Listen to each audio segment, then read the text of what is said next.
হবিগঞ্জে NCP July পদযাত্রায় হামলার অভিযোগ, সার্জিস ও পাটওয়ারি সহ কয়েকজন আহত।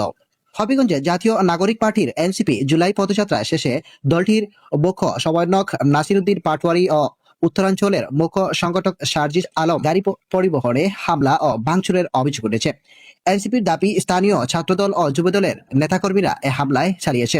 ঘটনায় সার্জিস আলম ও নাসিরউদ্দিন পাটওয়ারি সহ কয়েকজন নেতাকর্মী এবং সাংবাদিক আহত হয়েছেন বলে জানিয়েছে দলটি। মঙ্গলবার 28 জুলাই বিকেলে ও সন্ধ্যার দিকে হবিগঞ্জ পৌর শহরে এ ঘটনা ঘটে। হামলার সময় এনসিপির মিডিয়া টিমে একটি মাইক্রোবাস ভাঙচুর করা হয় এবং কয়েকটি মোবাইল ফোন ও ক্যামেরা ছিনে নেওয়া হয়েছে বলে অভিযোগ রয়েছে। এ বিষয়ে সামাজিক যোগাযোগ মাধ্যমেও দেওয়া এক পোস্টে এনসিপি মুখপাত্র আসিফ মাহমুদ সজীব ভুইয়া দাবি করেন, পুলিশের উপস্থিতিতেই হামলার ঘটনা ঘটেছে।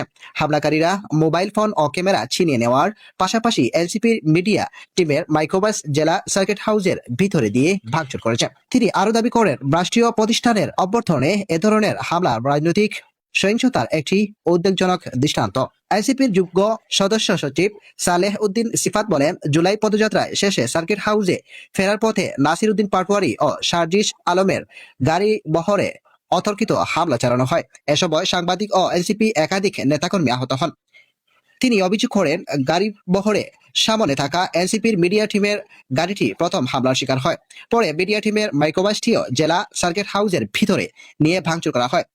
এ ঘটনায় এনসিপির ভিডিওগ্রাফার ইউসুফ আহমেদ, মিডিয়া সেলের মেজর আরাফাত সানি, গাড়ি চালক আসলাম হুসাইন, কন্টেন্ট ক্রিয়েটর মুশারফ এবং ভিডিও এডিটর শাহরিয়া আহত হয়েছেন বলে দলটির পক্ষ থেকে জানানো হয়েছে।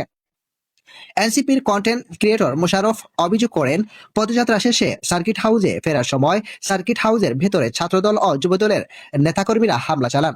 ঘটনাস্থলে পুলিশ নীরব ভূমিকা পালন করছে বলে তিনি অভিযোগ করেন।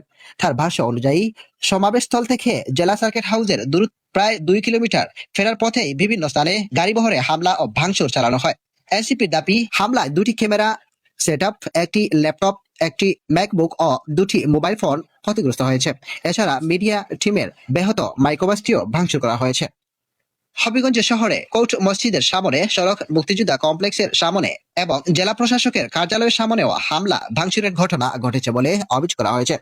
এ বিষয়ে হবিগঞ্জ সদর মডেল থানার ডিউটি অফিসার জানান, পুলিশ সদস্যরা ঘটনাস্থলে রয়েছেন এবং পরিস্থিতি নিয়ন্ত্রণে কাজ করছেন, তবে ঘটনার বিস্তারিত পরে জানানো হবে বলে তিনি উল্লেখ করেন।